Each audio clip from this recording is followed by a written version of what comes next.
pregunta que nos haríamos para pensar un poco es: ¿de qué depende que un sismo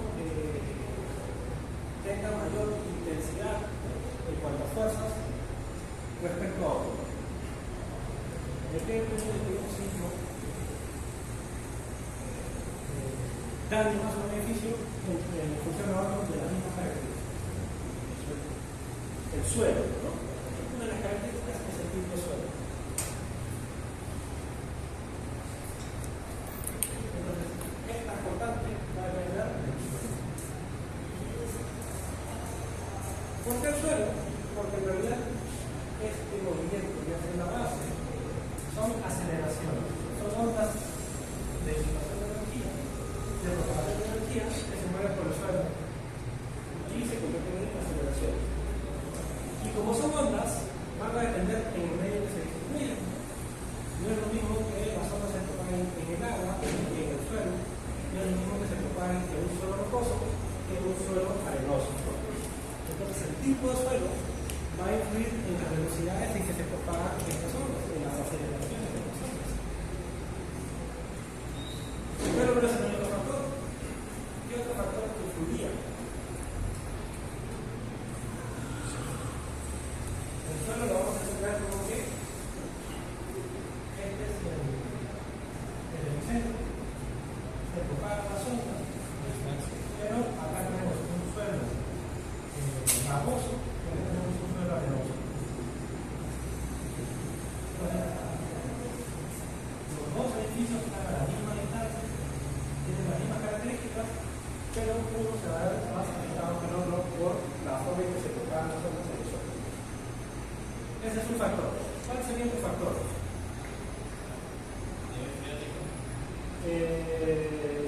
Sí, el nivel freático entraría en un tema de vibración de suelo, pero a nivel de magnitud nada más. Profundidad. ¿Cómo? Profundidad. La profundidad de qué?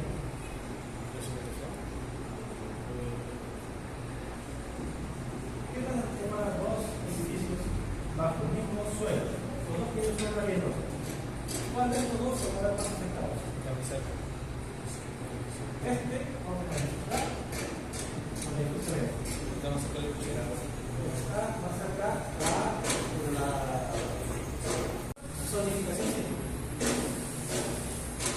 No es lo mismo construir en ICA, que sabemos que acá siempre va a haber sismos constantemente, que construir. Es vital que los hospitales sigan el funcionamiento después de un evento sísmico, porque ahí es donde van a atender a los damnificados. Así como los bomberos, la policía, etcétera, tienen un mayor nivel de importancia. Entonces, va a ser un factor que influye al considerar esta fuerza cortante en la base. Este tipo de edificaciones lo vamos a diseñar para una constante amplificada. Normalmente se le da un 50% de magnitud más grande para que puedan soportar las diferentes intensidades. ¿Qué significa? Tener pequeñas piedras. Pero va a seguir en funcionamiento. Esto sí se puede ver dañado. Lo que va a cambiar es que si es una edificación, esto que llamamos edificación común, la norma está contemplada para que después de un sismo de gran magnitud sufran daños pero que no colapsen. Que no colapse porque tiene que resguardar la vida de los espacios.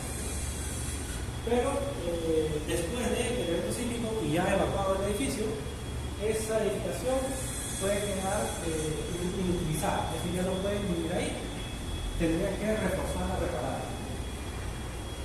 En cambio, la más importante debe ser un funcionamiento, puede dar introducida en un nivel de gran magnitud.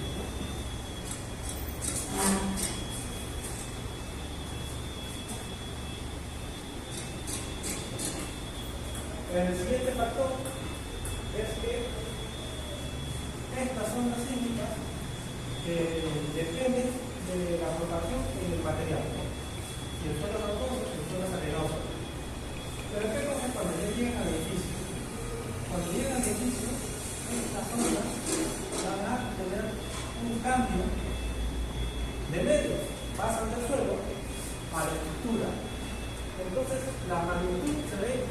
K. Entonces yo quiero saber cuántos clésicos son. Entonces otro factor importante es cómo cambia la propagación de las ondas del suelo al edificio. Cuando se masifica esta energía de las ondas.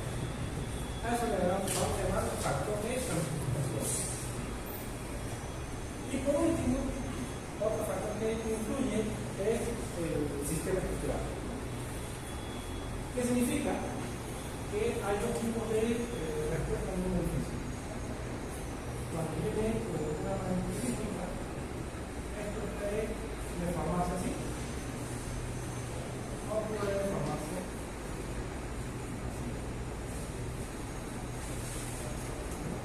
Grandes deformaciones o pequeñas deformaciones. Si el edificio tiene pequeñas deformaciones, estamos hablando de una edificación muy rígida. Y si tiene grandes deformaciones, es una edificación muy dura. ¿Qué es mejor? ¿El edificio tiene grandes deformaciones o pequeñas deformaciones? Ya, ok, durante el sitio.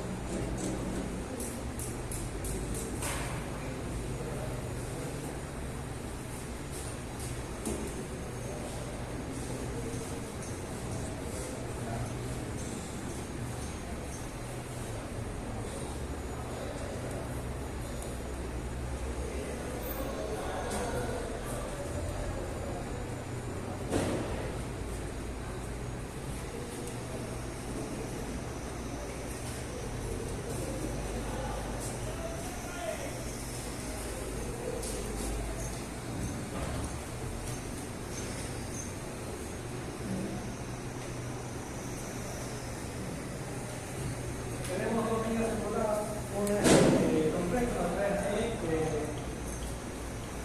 de vidrio templado. Y yo le coloco la misma cara. Esta es la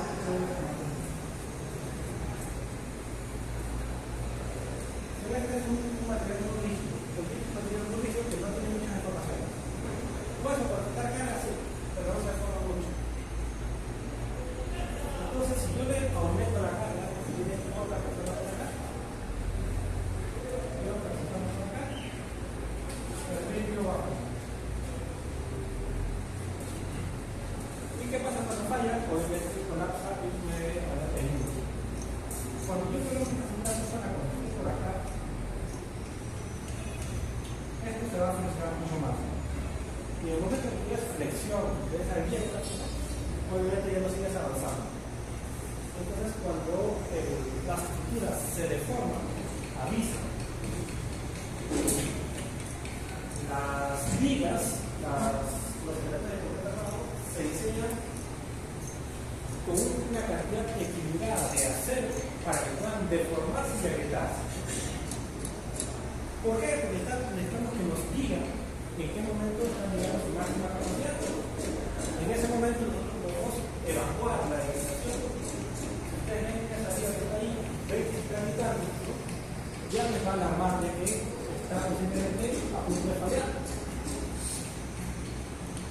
Si no avisa, si es un material muy rígido que no se deforma, cuando falle ya no te va a dar opción a responder. Colapsa y hay muchos heridos. Clasificación es lo mismo. Buscamos de que tengan un cierto grado de ductilidad, ¿no? De disipación de energía, porque cuando son muy rígidos, evidentemente van a tener de manera abrupta, va a tener una manera frágil. Y lo que evitamos es que no falla frágil. Obviamente tampoco tenemos que ser muy útiles, que tenemos muchas informaciones, porque se incrementan los esfuerzos. Entonces, dependiendo del sistema estructural, va a haber diferentes comportamientos que se van a traducir en factores de reducción de la sismicidad. Si un edificio se deforma, libera energía, disipa energía. Esas deformaciones absorben energía sísmica.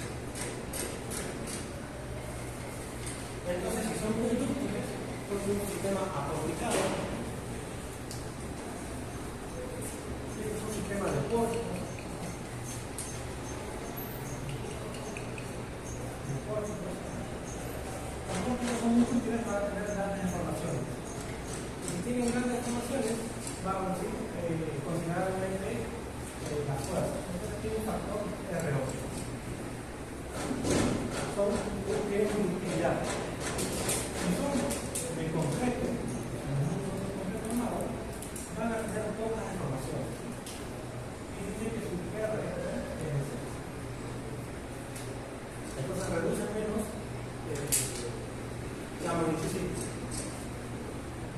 sería el último factor.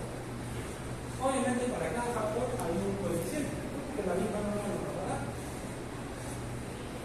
Entonces la expresión que nos da para calcular esta constante es esta.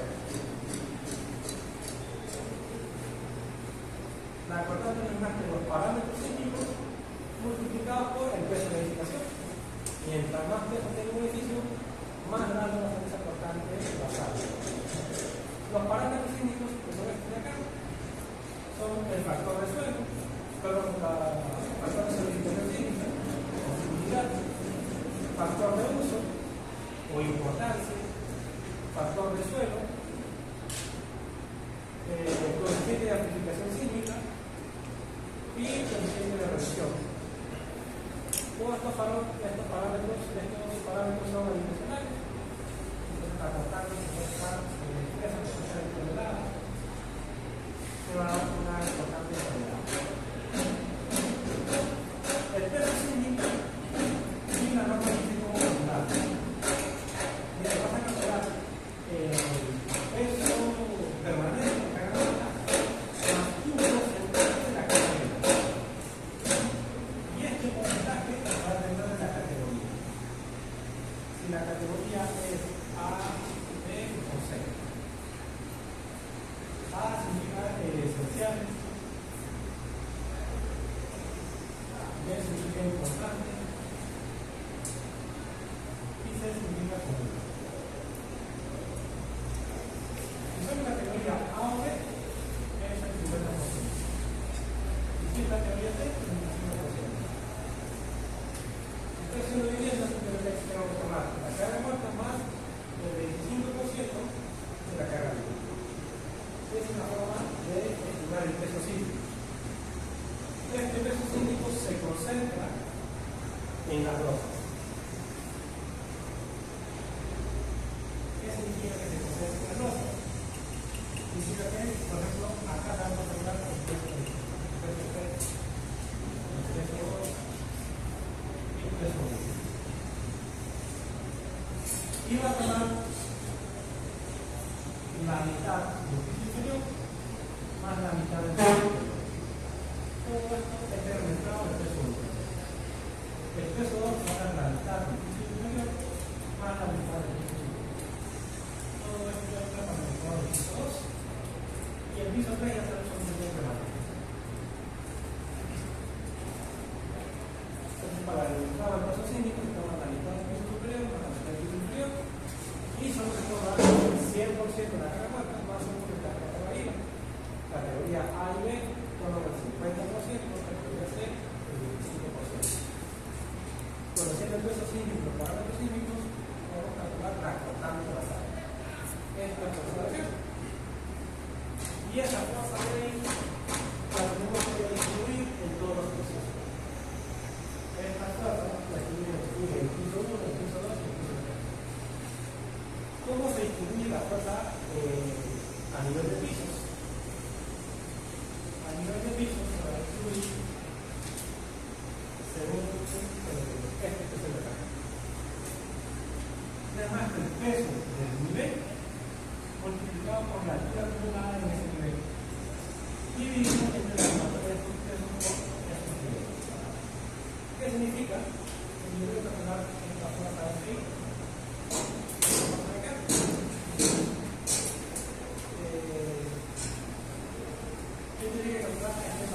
Alfa de I. Y ese alfa de I es el peso de este piso multiplicado por la altura que hay hasta este piso. Esto por esta fuerza le va a dar un momento. PI por P1 por H1 el alfa 1 sería el peso del piso 1 por la altura del piso 1 dividido entre la sumatoria de todos los pisos. El piso 1 por la altura 1 más el piso 2 por la altura 2 más el piso 3 por la altura 3.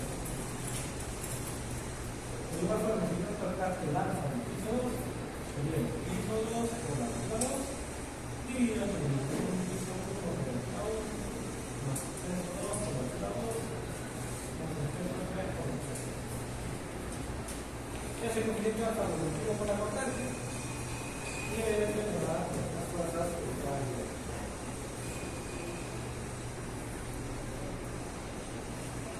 Y con eso yo tendría las fuerzas. Las fuerzas de el mundo, yo tengo las notables. El factor de zona es ese. El mapa de clasificación sísmica del Perú está dividido en 4 zonas de sismicidad, siendo la zona de mayor sismicidad la zona 4, que es la que está en color rojo, que si se dan cuenta es casi toda la costa. Esa zona es donde se encuentra la mayor aceleración sísmica porque está junto a lo que es la placa de Nazca y la placa continental. La zona 3 ya va proyectando la intensidad sísmica, la aceleración sísmica, y vendría a ser esta ciudad de acá, la zona 2 y con la zona 1 de menor sismicidad. Si yo digo I, ahí está.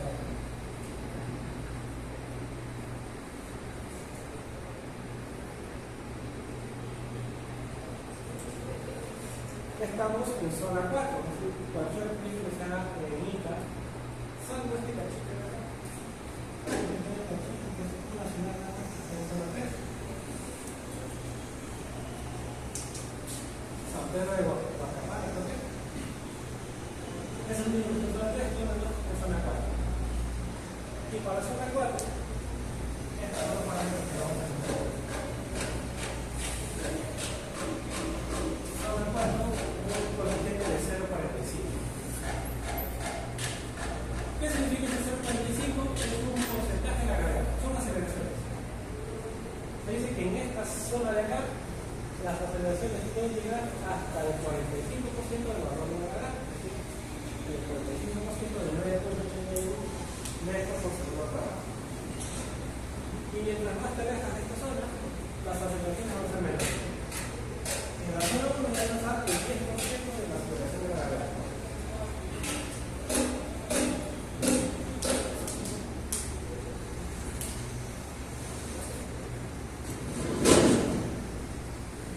En cuanto a usos, hay 3 categorías.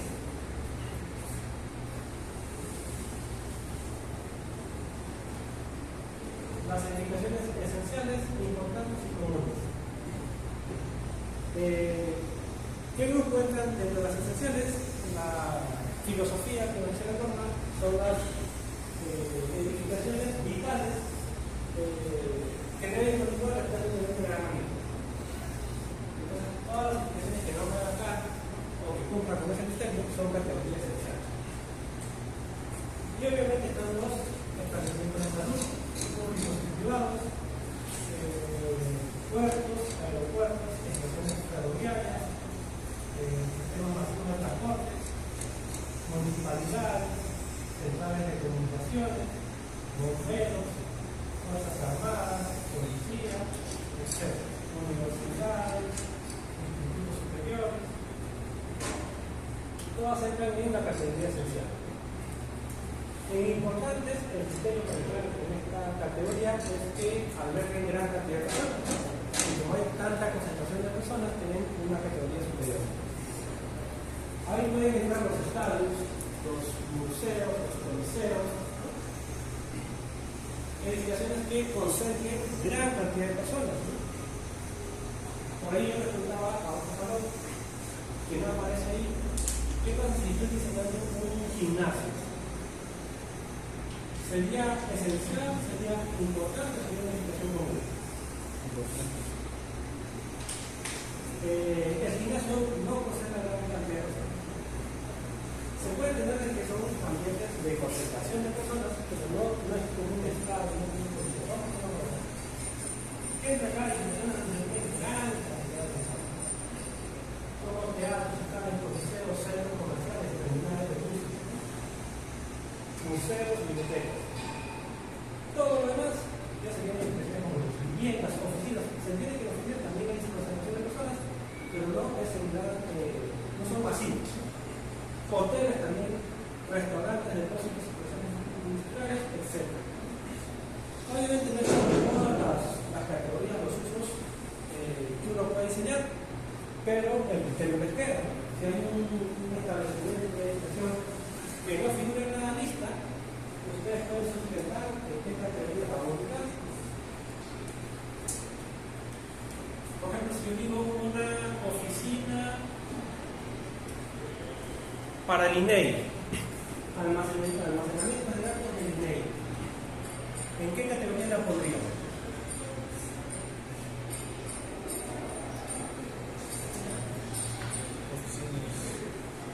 ¿Categoría? ¿Ve? Importante. Podría ser. Dice que en categoría B son los o que guardan patrimonio valioso como museos y bibliotecas, ¿no? Podría ser tanto, pero ya tienes un criterio que lo respalda. Y así van a haber varias tipos de situaciones que no se encuentran en esta lista y ahora te van a ver bajo el principio que dirige estas categorías saber publicar.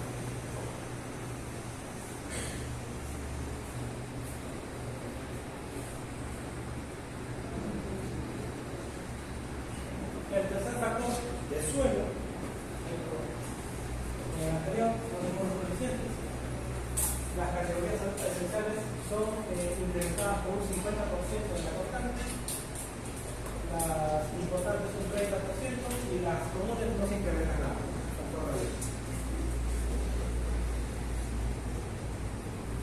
¿Cómo se traduce esto? Que un colegio puede soportar el 50% más de un chico que no sabe categoría. En cuanto a los suelos, primero tendríamos que saber qué tipo de suelo es y la norma S30 tiene 4 categorías de suelo. El S0 es un suelo rocoso.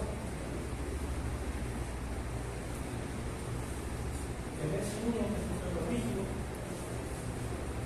El S2 es un suelo intermedio. Y el S3 es un suelo blando.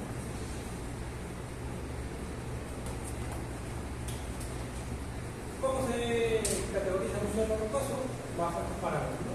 Que la velocidad del orden del norte sea mayor a 1500 metros por segundo. Un suelo donde se supone la dimensión de las zonas del suelo. Al ser muy rígido, tiene grandes velocidades. Un suelo S1, ya las velocidades altas son menores, entre 500 a 1500. Un suelo 2, entre 100 y 500. Un suelo 3, menor a 180. Y en ese cual ya depende del especialista en mecánica de suelo. Estamos hablando de ICA, que es suelo arenoso. Las velocidades que el suelo blando, normalmente son unas a 180 metros por segundo. Podríamos decir que estamos en categorías menores de peso. Esto aplica para el último estrato del suelo en el que se va a cimentar. Este es el edificio. Y esta velocidad que vemos acá se representa en el último estrato de 30 metros. La velocidad de comparación de los últimos 30 metros por debajo de la edificación.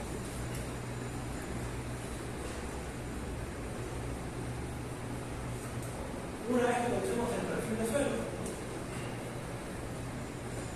y sabiendo la solidificación sísmica, vamos a hacer un cruce de una entrada. Por ejemplo, si estamos en zona 4 y para un suelo que es blanco, el factor de suelo que me corresponde sería un factor de 1.2. Si estamos en una zona S1, Z1 para S1, el factor de zona es 1. Y así podemos estimar el factor de suelo.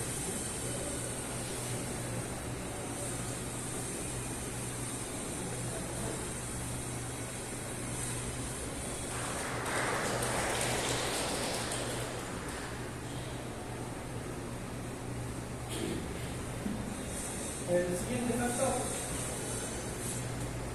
el factor de amplificación sísmica.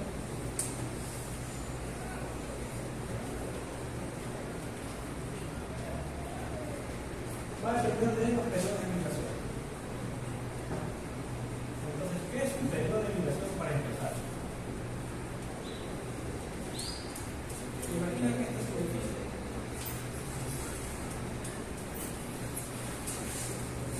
El suelo comienza a acelerar, entonces este edificio va a acelerar. Antes de que comience el sismo, el edificio está en esta posición, en la posición 1.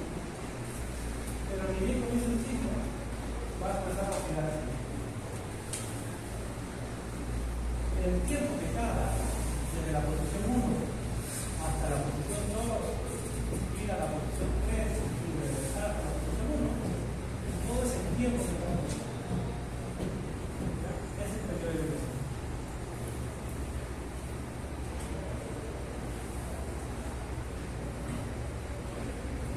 Es cuando va a terminar la vegetación. Entonces, dependiendo del periodo de vegetación, que lo podemos estimar como la altura del edificio,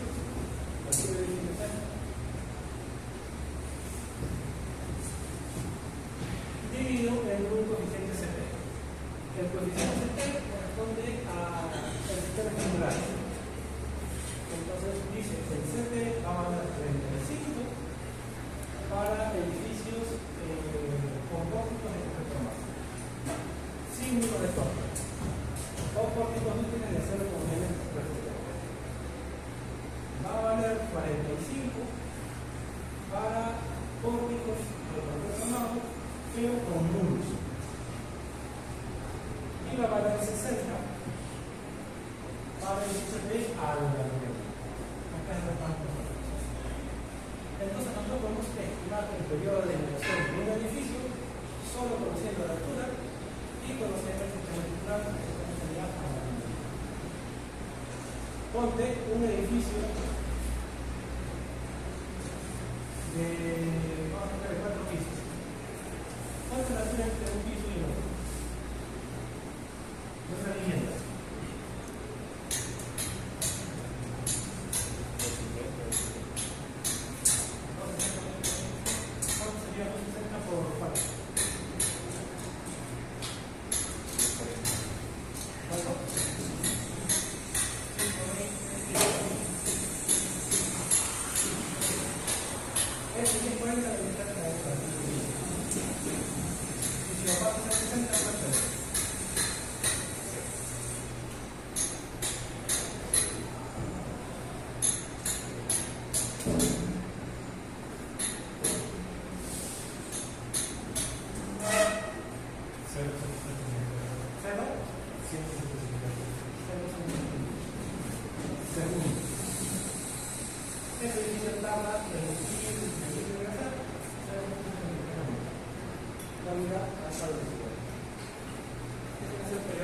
Estimado.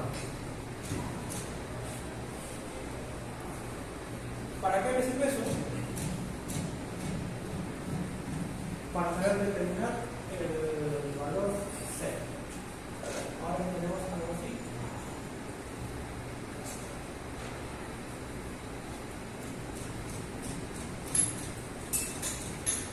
Este es el espectro sísmico.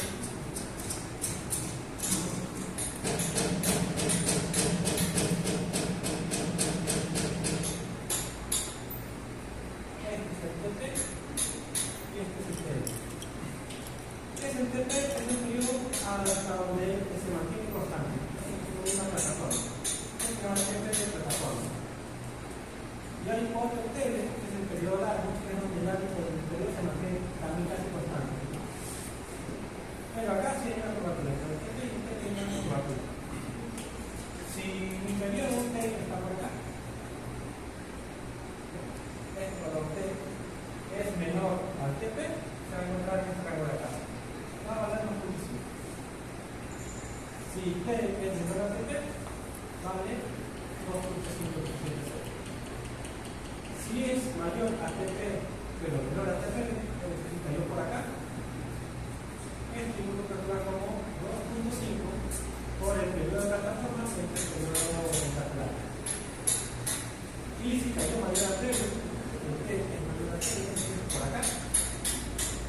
Pasa el 2.5 por TT, por N, entropía cuadrada. Son las tres formas de calcular como no están dependiendo en cada ángulo. ¿Cuál es el TT y el TL? La misma norma lo van a calcular. Acá. TT y TL. Estamos en un perfil de sueldos S3. El TT vale 1. Esto vale 1. Y esto vale 1.5. ¿Cuánto nos salió nosotros? 0.173. Necesitamos menor a 1. Entonces, acá va a haber un nuestro coeficiente C para estas condiciones, un edificio de 4 pisos de 2,60 m por nivel, tendría que valer 2.5. La gran pregunta es: ¿en qué momento o qué altura se tiene que tener el edificio para que tengamos que calcularlo con la otra expresión? Que salga este periodo de plataforma. ¿En qué momento el T, este T, llega a valer 1? Un segundo. ¿Cuál tendría que ser la altura del edificio para que este T valga 1 segundo? 60 metros.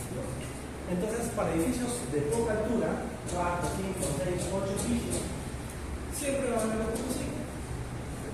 Ya tenemos que hablar de gran altura de 60 metros, estamos hablando de aproximadamente 20 pisos, en suelo blando, para que tengamos que utilizar la suelo blando.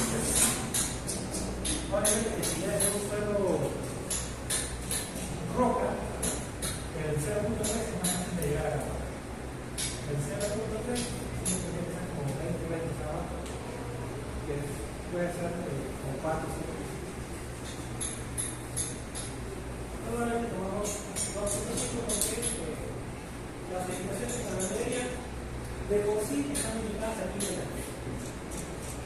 15 metros es la máxima altura que puede construir la materia. O 5 pisos.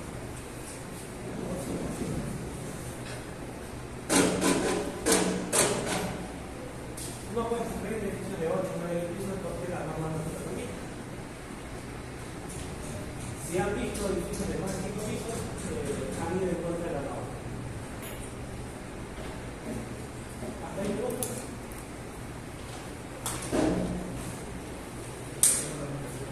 ¿Cómo? Pero ese es el nuevo sistema. Los rascacielos se tienen retornado y acero. Es más, los grandes edificios que superen los 150 metros, en Dubái, se construyen dos sistemas.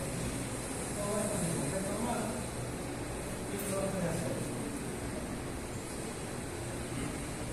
Es un material que se puede construir en la altura que es de Facultad de Ingeniería. En la batería no, porque como ya vimos, cuando pasan los 15 metros ya estás llegando a la máxima capacidad del material a soportar combustión. Si construyes 20 metros en la batería, es tanto el peso que los ladrillos del primer nivel están soportando. Todo este peso se comienzan a girar. No soporta. Por eso que la norma ya nos limita a esa altura y a esa cantidad de pisos.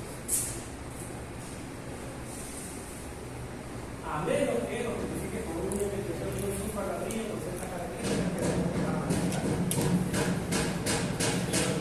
¿Para ladrillo de sola o de cabeza? Para cualquiera. La propiedad es por la ladería. No importa si de sola o cabeza.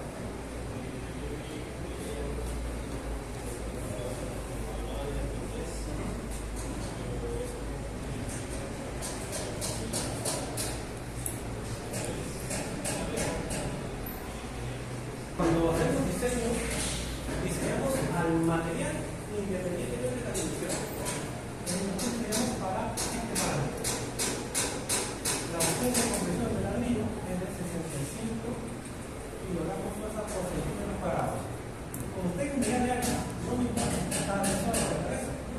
yo lo calculo por unidad de área. Es decir, divido la fuerza entre un área.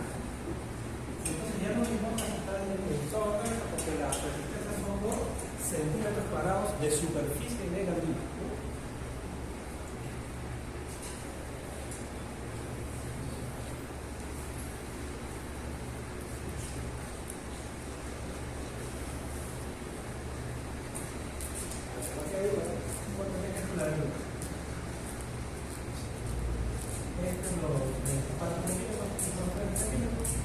Y acá hay, no sé, 100 kilogramos.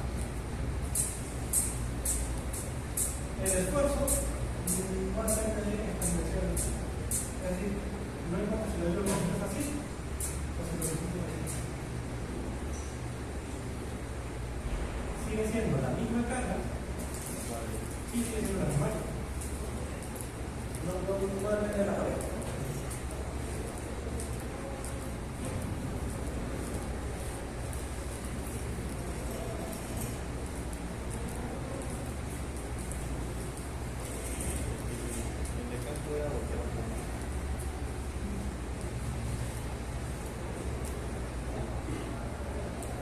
Y por último, el factor de reducción cívica. El factor de reducción cívica depende del sistema estructural y la tabla ya tenemos los parámetros que podemos modificar. Estos no son estrictamente correspondientes a la respuesta del material, pero sí son aproximaciones que sirven para el diseño.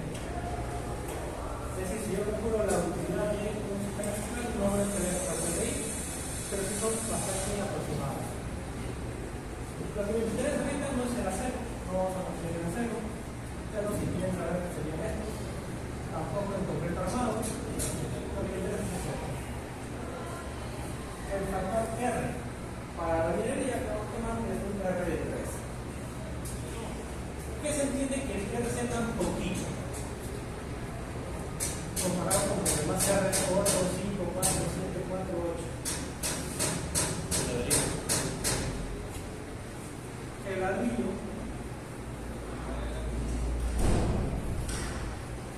no soporta mucha utilidad. No necesita mucho, no tiene informaciones hasta que se adhiere, ¿no? Ya tiene una buena anticipación de energía. Falta de líquido, pero si lo enfoco mucho, puede empezar a fallar. Entonces, como no puede disipar mucha energía, le damos un R pequeño, tiene poca utilidad.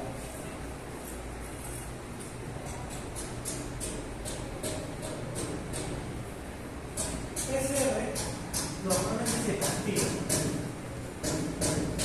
Este R, voy a utilizar, es el R básico, un poquito, pero tiene un castigo si tiene irregularidad planta, si tiene irregularidad planta. ¿Qué es la irregularidad? Básicamente es esto. Es un edificio regular. Y este sería un edificio irregular.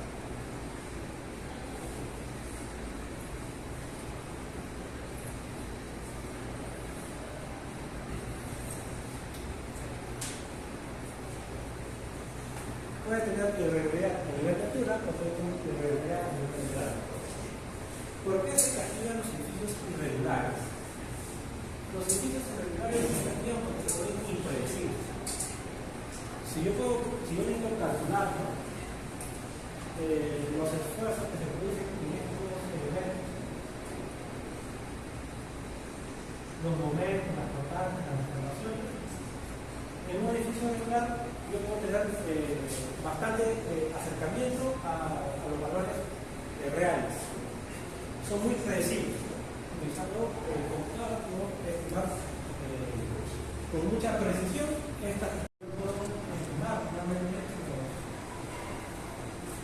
la respuesta del edificio, pero cuando llega el edificio veo que tiene un pero mucho más grande que lo que yo había determinado.